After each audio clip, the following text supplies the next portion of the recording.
Olá, muito bom dia! Estamos ao vivo para todo o Brasil, né? Todo o Brasil, todo mundo pela internet. Quem vos fala? Professor Matheus Oliveira, do portugueseficiente.com.br, página Português Eficiente, YouTube Português Eficiente, tudo Português Eficiente. Vamos falar hoje para vocês aqui novamente, né, sobre redação. A minha especialidade aqui na internet é falar sobre redação. E hoje eu quero contar para vocês o que não fazer em uma redação. Para ser mais didático, né, eu acredito que seja melhor e seja algo mais didático para vocês, vou trazer aqui o quê? Os meus slides, aqui as minhas imagens. Olha, uma das coisas que mais ocorrem e que eu peço para que você tenha bastante atenção ao escrever. A proposta, né, a fuga do tema, a proposta pediu uma dissertação sobre a utilização de animais em experimentos científicos, porém o candidato dissertou sobre o uso de animais no trabalho e ambiente de entretenimento. Então veja essa fuga que aconteceu nesse tema, nesta redação. O rapaz começou bem. Desde a colonização, os animais estiveram ao lado da população, sendo utilizados como tração e transporte. Inicialmente na cana-de-açúcar e depois na mineração no litoral do país. Você vê que ele começa a falar sobre o que pede ali, ó, utilização de animais em experimentos científicos, utilização de animais. Então ele começou a falar sobre animais, mas ao mesmo tempo, no meio do caminho aqui, ó, ele começa a falar que os animais foram utilizados como tração e transporte. Tá, beleza. Depois, inicialmente, aí ele explicou inicialmente na cana-de-açúcar sobre a tração de transporte e depois na mineração no litoral do país. Então ele explicou onde que foi feita essa tração de transporte. Depois ele fala novamente sobre animais, mas aí fala, ao mesmo tempo serviu para diversão como em touradas ou rinhas de galos, o que é mais comum no Brasil.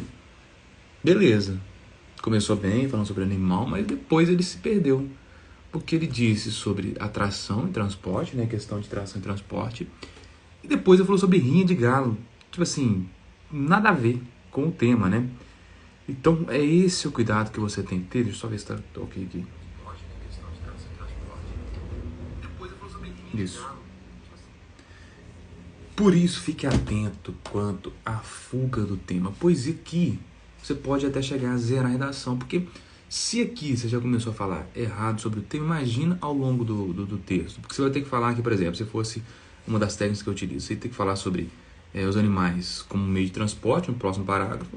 E depois falar sobre as rinhas de galo no outro parágrafo. Então, o que isso ia ter a ver com os experimentos científicos?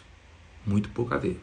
Então, é um momento que você tem que ficar atento para não perder esse ponto, para que você não perca a sua redação. Pois, por causa disso, você pode tirar um 0 na sua redação, tá bom? Então, fique atento com a fuga do tema. Uso de gírias. Pô, maluco. Pô, viu? Passou uma moto aqui, me pega tudo. Pô, meu. Usar gírias é aceitável em situações de comunicação informal no dia a dia. Em alguns textos narrativos. Também você pode colocar entre aspas ou colocar que a pessoa disse assim. Mas agora, em dissertação, usar gírias é algo inadequado. Pois, na dissertação, o que se pede? Geralmente, na maioria das vezes, o gênero formal da língua, a linguagem formal, né? Então, fique atento com os gírias. Você gosta de usar gírias, pô, meu.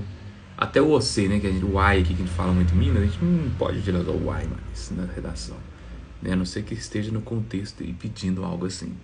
Mas na maioria das vezes não terá. Então, abomine, corte o uso de gírias aí na sua redação, tá bom? Vou mudando. E para finalizar, parece difícil, mas isso ocorre bastante. O que é? Gênero diferente solicitado. É sim considerado os maiores erros pelos estudantes. A proposta pede uma redação dissertativa e o candidato faz uma crônica, um conto, uma poesia. Aqui eu fui no extremo. Mas sabe o que acontece muito? A proposta pede uma redação dissertativa argumentativa. O que é isso? É você dissertar, falar sobre o tema, argumentar, falar sobre o tema, mas colocar os seus argumentos sobre aquele tema. Entre aspas, colocar um pouquinho da sua opinião, do que você acha, mas não colocar assim, eu acho que é isso. Não, você não precisa usar a primeira pessoa, mas você tem que dissertar, discorrer sobre o tema e colocar o seu ponto de vista sobre aquele tema. Tem gente que faz muito o quê? Só disserta, só explica, só fala sobre o tema e não coloca nenhuma pitadinha de argumentos do porquê que ele está explicando aquilo, porquê que ele acha aquilo. E a proposta pede o quê? Dissertativa argumentativa. Então, cuidado aí nesses gêneros diferentes do solicitado, um dos maiores erros, e fique atento em dissertar e argumentar também, tá bom? Mais um vídeo rápido aqui para vocês hoje. Vou tentar fazer essas séries de lives aí ao longo da semana, trazendo sempre aí algum estudo, alguma informação para vocês, tá bom? Forte abraço e uma ótima quinta-feira. Hoje é dia de TBT, hein?